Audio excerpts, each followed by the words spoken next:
cet autre enseignement sur la parole de Dieu. Et l'enseignement d'aujourd'hui, c'est le larron et Jésus sur la croix. C'est la partie 1, c'est un enseignement en deux parties, donc c'est la partie 1. Et la question que je pose, c'est est-ce que nous irons au ciel immédiatement à notre mort? Ou est-ce que nous allons au ciel immédiatement à notre mort? Donc, on voit ça dans... Jésus disait au malfaiteur qui était crucifié avec lui sur la croix, on voit ça dans Luc, chapitre 23, verset 43. Et Jésus lui répondit, « Vraiment, je te l'assure, aujourd'hui même, tu seras avec moi dans le paradis. » Il y a plusieurs passages, ou en tout cas, il y a des passages comme celui-ci qui, à première vue, semblent contredire les Écritures. Mais en réalité, lorsqu'on creuse un petit peu, on s'aperçoit bien vite que ce n'est pas le cas. Souvent, c'est dû à un problème de traduction ou encore à une mauvaise interprétation par les traducteurs de la Bible. Mais qu'en est-il de ce passage qui, ma foi, semble énigmatique? Certains diront non, on s'en va au ciel après notre naissance, ce n'est pas énigmatique. Mais pour moi, ça l'est parce que ce n'est pas ce que la parole de Dieu dit et que ce passage dit quelque chose de contraire à ce que tout le reste de la parole de Dieu dit. Donc, c'est important de s'y attarder un peu. Alors, on va regarder le texte original grec, et encore une fois, je vous évite la prononciation de mon grec, parce qu'elle est déficiente un petit peu. Et il dit à lui, « Amen, à toi, je dis, aujourd'hui, avec moi, tu seras dans le paradis. » Alors, ce texte nous dit bien la même chose. Donc, il n'y a pas de doute là-dessus, il nous dit bien la même chose. Mais comment interpréter ce passage alors que son véritable sens, sachant que personne n'est monté au ciel, comme nous dit l'apôtre Jean, dans Jean 3,13, car personne n'est monté au ciel, sauf celui qui en est descendu, le Fils de l'homme. Donc, Jésus dit au larron, il dit, aujourd'hui, tu vas être avec moi dans le paradis. Et puis Jean nous dit, au début de son évangile, qu'il n'y a personne qui est monté au ciel. Donc, les Écritures se contredisent. Regardons le fondement d'une fausse croyance pour nous aider. Donc, ce passage de Luc 23, 43 constitue, à mon avis, le fondement de la fausse croyance qu'une majorité de croyants affirment qu'après leur mort, ils iront immédiatement au ciel. Et c'est ce que nous entendons souvent dans des funérailles ou quand quelqu'un est mort, tu sais, il a fini de souffrir, il est parti, le Seigneur est venu le chercher, il est parti rejoindre son Dieu, il est maintenant au ciel. Maintenant, je sais qu'il est au ciel, puis il veille sur nous, il va pouvoir s'occuper de nous autres, etc. C'est toutes des choses comme ça qu'on entend, mais qui sont contraires à la parole de Dieu, mais on les dit pareil, puis c'est pas grave. Mais oui, c'est grave, parce que c'est des fausses croyances. C'est des fausses croyances, elles ne sont pas bibliquement correctes. Cette croyance contredit tout ce que les Écritures disent concernant la mort et le séjour des morts, comme on a vu dans des enseignements précédents. Et cette croyance prône par elle-même l'immortalité de l'âme qui, malheureusement, est également une fausse croyance. Ça va être un prochain sujet. Alors, on voit bien que Jésus promet au malfaiteur qu'il sera avec lui le jour même dans le paradis, comme nous dit la version de la Bible du Sommeur que j'utilise quotidiennement. Et j'ajouterai que cela est aussi le cas dans bien d'autres versions de langue française. Alors, ce passage est devenu le point central moderne de l'ancienne croyance voulant que l'âme continue de vivre après la mort du corps et que l'âme finit par aboutir au ciel pour être avec Dieu. Alors, comme on l'a vu auparavant, dans Jean 3,13, personne n'est monté au ciel. Et donc, si personne n'est monté au ciel, affirmer que le malfaiteur serait le jour même avec Jésus dans le ciel, vient contredire, dans ce cas-ci, ces paroles mêmes de Jean et par le fait même les Écritures. Toutefois, nous savons tous que l'enseignement de Jésus ne contredisait pas les Écritures. Alors là, il y a un nœud, il y a quelque chose. Il y a quelque chose qu'il faut creuser pour essayer de comprendre un peu. Mais on voit aussi que dans sa vie, son ministère terrestre, Jésus s'est servi de plusieurs passages de l'Ancien Testament pour appuyer ses dires. Le seul problème, c'est que ce passage de Luc 23, 43 ne soutient pas le fait que les croyants iront au ciel après leur mort. On constate une chose qui est en apparence ou qui semble contradictoire à cette parole de Jésus, étant donné que lui-même n'est pas monté au ciel après sa mort. Ah, intéressant de voir ça aussi. Jésus n'est pas monté au ciel après sa mort. Il n'est pas allé dans le paradis après sa mort. Donc, il ne pouvait pas dire au malfaiteur qu'aujourd'hui même, il serait avec lui dans le paradis, parce que Jésus n'est pas allé dans le paradis. Et regardons qu'est-ce que Jésus lui-même dit à propos du jour après sa mort. C'est dans Matthieu chapitre 12, versets 38 à 40. Quelques spécialistes de la loi et des pharisiens intervinrent en disant « Maître, nous voudrions te voir faire un signe miraculeux. » Il leur répondit « Ces gens de notre temps, qui sont mauvais et infidèles à Dieu, réclament un signe miraculeux. Un signe, il ne leur en sera pas accordé d'autre que celui du prophète Jonas.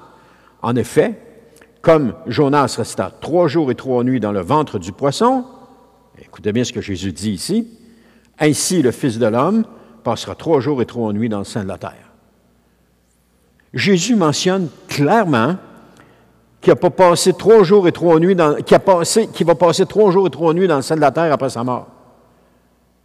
Ce qui signifie rien d'autre qu'il va passer 3 jours et 3 nuits dans la tombe. C'est ça que ça veut dire.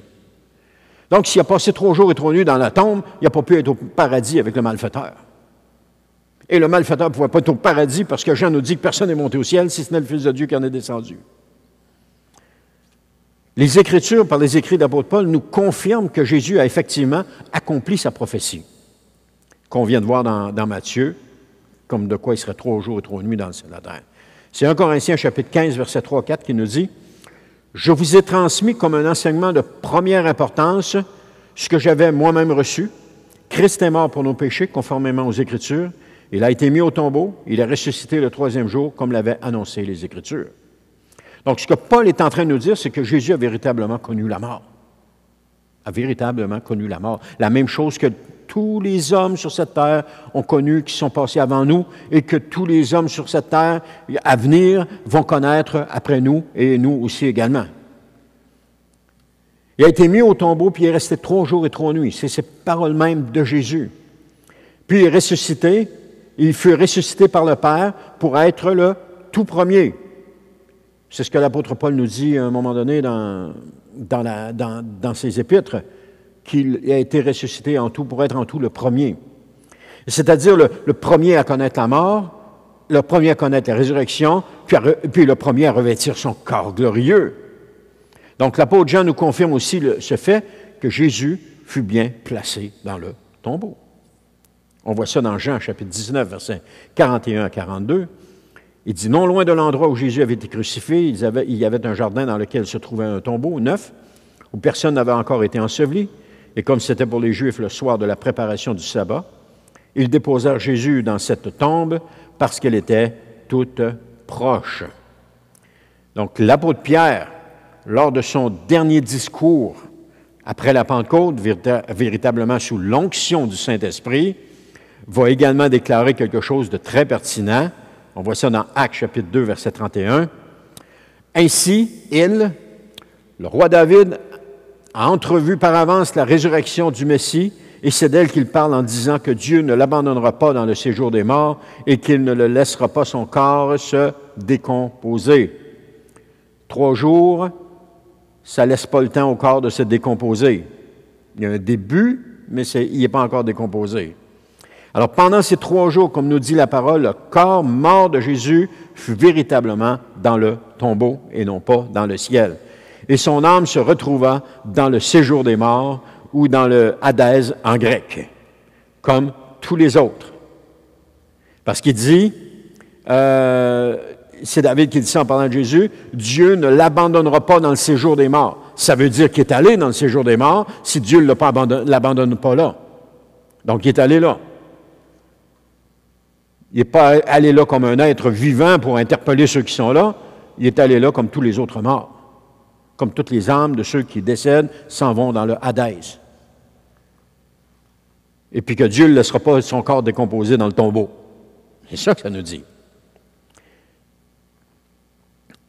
Donc, ce passage démontre clairement que Jésus n'était pas au paradis, comme nous laissent entendre les traducteurs de nos Bibles avec le passage de Luc, chapitre 23, verset 43.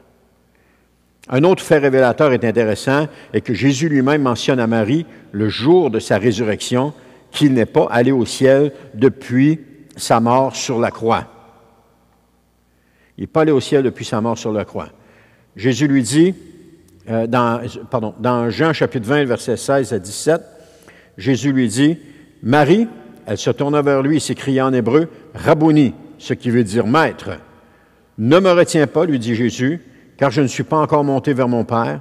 Va plutôt trouver mes frères et dis-leur de ma part, je monte vers mon Père, qui est votre Père, vers mon Dieu, qui est votre Dieu. » Alors Jésus déclare ici clairement à Marie qu'il n'est pas allé au ciel, parce qu'il n'est pas encore monté vers son Père. Et c'est comme il semblait le dire au criminel sur la croix après lui, qu'il serait aujourd'hui même dans le paradis avec lui. Jésus est monté quelque temps après sa résurrection. Et comme nous le rapportent les Écritures, toutefois, la question se pose toujours à ce moment-ci, mais qu'est-ce que Jésus a bien voulu dire exactement dans ce passage de Luc? Mais on ne s'arrêtera pas ici tout de suite, on va continuer encore un peu. Le paradis maintenant. Qu'est-ce que le paradis dont Jésus parle? Le mot grec pour paradis est paradeisos, et il signifie un parc, un jardin, un endroit clôturé comme une réserve. Paradeisos s'apparente au jardin d'Éden, un endroit parfait, si on peut le dire comme ça. Et paradeisos apparaît 3 fois dans le Nouveau Testament. Une fois ici dans Luc 23, 43, et également dans 2 Corinthiens 12, 4 et dans Apocalypse 12, 7. Prenons le temps de les lire avant d'aller plus loin. 2 Corinthiens 12, 4. Il a été enlevé au paradis, paradeisos, et qu'il a entendu des paroles qu'on ne peut pas répéter parce qu'il n'est pas permis à un homme de les dire. Donc, dans ce passage, l'apôtre Paul raconte une expérience qu'il aurait vraisemblablement eue alors qu'il aurait été enlevé au paradis. Toutefois, il va dire qu'il ne sait pas si c'est dans son corps ou dans une vision. Mais à la lumière de ce que j'en dis, il est fort probable que l'apôtre fut enlevé au ciel dans une vision. Parce qu'il ne peut pas, lui non plus, être monté au ciel, puisque personne n'est monté au ciel, si ce n'est le Fils de Dieu qui en est descendu, nous dit Jean 3. Apocalypse 2, 7. Que celui qui a des oreilles écoute ce que l'Esprit dit aux églises. Au vainqueur, je donnerai à manger du fruit de l'arbre de vie qui est dans le paradis de Dieu. Donc ce passage nous démontre ce qu'est le paradis de Dieu. C'est l'endroit où l'arbre de vie est planté. C'est le même type d'arbre qu'il y avait dans le jardin d'Éden.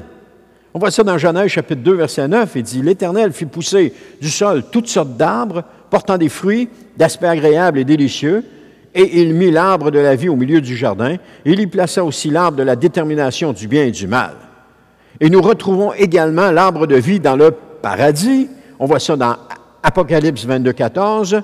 Ça nous dit, « Heureux ceux qui lavent leurs vêtements, ils auront le droit de manger du fruit de l'arbre de vie et de franchir les portes de la ville. » Et la ville dont il est question ici est la Nouvelle Jérusalem, l'épouse de l'agneau.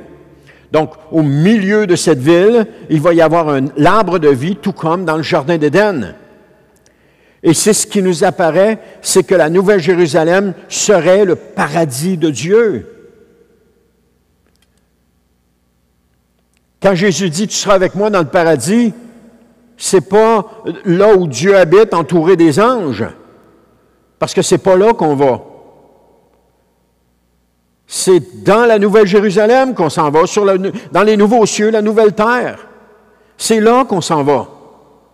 On ne s'en va pas au ciel, comme la fausse doctrine de l'enlèvement pré-tribulationnel qui dit que les gens vont être enlevés puis qu'ils vont être amenés au ciel pour une période de temps X. Ils ne s'entendent pas en 3 ans et demi ou 7 ans.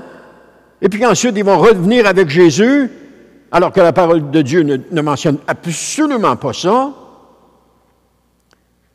Donc, on ne s'en va pas au ciel. On s'en va vers la Nouvelle Jérusalem.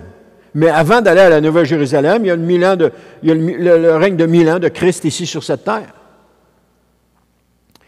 Alors, l'utilisation d'un idiome, c'est ça qui est important. Qu'est-il donc arrivé au criminel s'il n'a pas été au paradis comme Jésus semble nous l'avoir dit ou le lui avoir dit? Il me semble le criminel, après sa mort, dit « Mais coudonc, Jésus, t'es où? T'es supposé être là, on est supposé être au paradis, comment ça on n'est pas là? » Non, ça ne se passe pas de même, mais pas pantoute. Le criminel à sa mort est parti dans le séjour des morts, et puis il est là, dans l'attente de la résurrection. Mais dans le séjour des morts, il n'y a pas de vie. Dans le séjour des morts, il n'y a pas d'interaction entre les individus, ni les individus entre Dieu et eux. Il y a des âmes qui sont là, comme endormies, qui attendent la résurrection. Les uns, la résurrection lorsque Jésus va revenir, et les autres, la résurrection pour passer au jugement final. Donc, le fait d'interpréter que Jésus et le criminel se soient retrouvés au paradis tout de suite après la mort contredit en fait de nombreuses Écritures. Malheureusement, certaines personnes s'accrochent encore à cette fausse croyance à cause de la construction de la phrase. Ces gens soutiennent que lorsque Jésus a dit quelque chose d'important, il a toujours commencé par « vraiment, je te l'assure ». Donc, ils soutiennent que cette phrase-là, elle est correcte parce que Jésus a toujours commencé en disant « vraiment, je te l'assure » ou « en vérité, je te le dis » ou « en vérité, je te le dis ». Quand il met 2 fois « en vérité », c'est un point important, puis prends des notes, là. Alors, cette expression est traduite par « en vérité, je te le dis » ou « en vérité, je vous le dis » dans d'autres versions de la Bible comme la Louis II. Cependant, le texte grec dit quelque chose d'un peu différent. Il dit « Amen, à toi je dis ». Bien entendu, la position des mots et les tournures de phrases sont différentes dans le grec comparativement au français, comme c'est aussi le cas en anglais. Tantôt, on a vu comment les mots étaient placés dans le texte grec que je vous ai présenté, et ça n'a pas la même suite qu'en français. Donc, si on veut donner un sens plus français, on doit déplacer les mots de place et on doit aussi ajouter des mots. Ça, c'est comme ça la traduction. On n'est pas en train d'ajouter à la parole de Dieu parce qu'on n'ajoute pas des mots grecs dans le texte grec, mais on ajoute des mots dans le texte français pour que ça fasse du sens dans notre langue. Donc, chaque langue a ses propres particularités et je peux aisément comprendre que ça pose toujours un défi au traducteur.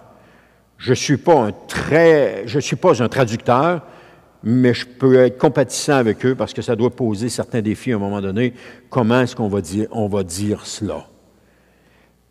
Les critiques mentionnent aussi que structurellement, lorsque Jésus fait une déclaration importante, il va toujours commencer par « vraiment, je vous l'assure », suivi d'une déclaration importante. En cela, ils ont bien raison. Mais ils affirment aussi que le fait d'utiliser le mot « aujourd'hui » serait superflu parce que la phrase est déjà au présent et que ce n'est pas nécessaire de spécifier le temps une seconde fois dans la phrase. Bon, là, je suis moins d'accord avec eux. Je ne peux pas être d'accord parce que ça reviendrait à dire de supprimer le mot « aujourd'hui » du texte original, et cela, on ne peut pas faire ça. La parole de Dieu ne doit en aucun temps être falsifiée de quelque façon que ce soit. Je parle dans le texte original. On ne touche pas au texte original. On ne change pas le texte original. Les Hébreux qui ont écrit la Bible en hébreu, l'Ancien Testament, avaient comment je te dirais ça, c'était extrêmement important pour eux que ce soit identique et que ce ne soit pas changé, parce que si ça n'avait pas été le cas, ils auraient tout viré ça à l'envers.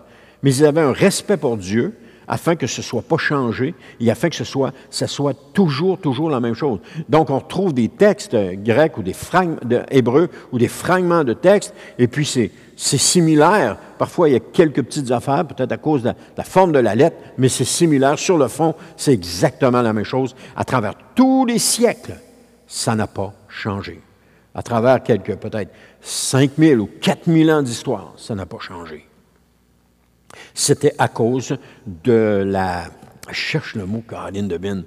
De la rigueur, voilà. C'était à cause de la rigueur des Juifs, des scribes juifs, de ne pas changer le texte.